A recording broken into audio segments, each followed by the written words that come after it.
Hi అండి, ఎలా ఉన్నారు? బాగున్నారా? బాగుండాలని కోరుకుంటున్నాను. నేను మీ లక్ష్మిని. యాక్చువల్గా ఇప్పుడైతే 5 అయితే అయింది. ఈసారి వాకింగ్కి అయితే వెళ్దాం, ఒక హాఫ్ అన్ అవర్ అయితే అని చెప్పి బయటకు అయితే వెళ్ళాను అనమాట.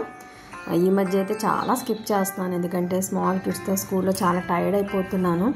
సో ఒక్కొక్క రోజు లేచిన రోజు వెళ్ళాలి అనుకుంటే తప్ప నేనైతే ఎక్కువగా అయితే వెళ్ళట్లేదు ఇంకా. సో వాకింగ్ అయితే ఒక 20 మినిట్స్ అలా చేసి సింపుల్గా ఫినిష్ చేసి లోపలికి వచ్చేసాను, లోపలికి వచ్చేసాను. సరే, అసలు బట్టలు నానబెడదామా వద్దా, ఏంటి అసలు సిచ్యువేషను అన్న దానికోసం అయితే నేను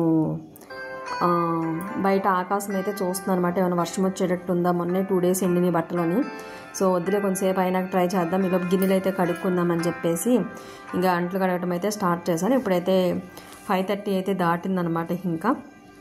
సో ఈ మధ్యకాలంలో అయితే నేనైతే యాక్చువల్గా నాకు ఎర్లీ మార్నింగ్ ఎక్కువ నిద్ర పడుతూ ఉండేది. 4కి అయితే ష్యూర్గా అలారం అయితే పెట్టుకుంటాను. బట్ లెగుస్తానా లేదా అనేది ఇంకా నా హెల్త్ సిచ్యువేషన్ బట్టి, బద్ధకంగా ఉన్నదాన్ని బట్టి అయితే డిసైడ్ అవుతూ ఉంటాను అనమాట. బద్ధకం లేకుండా ఫ్రెష్గా ఉంటే టక్కన లేచిపోయిన ఒకసారి నేను ఫినిష్ చేసేసుకుంటా. ఏమన్నా అనీజీ ఉండి పడుకున్నాను అంటే మాత్రం 7 వరకు కూడా మెలకువ రాదు.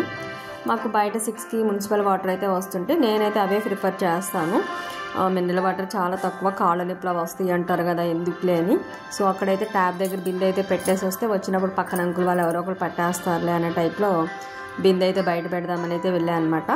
ఇంకా వెళ్ళి లోపలికి వచ్చేసేసి కూర్చున్నాను. ఈరోజు అయితే ఎర్లీ మార్నింగ్ బ్లాగ్లో మీతో షేర్ చేసుకుంటున్నాను. Please watch it. Thank you.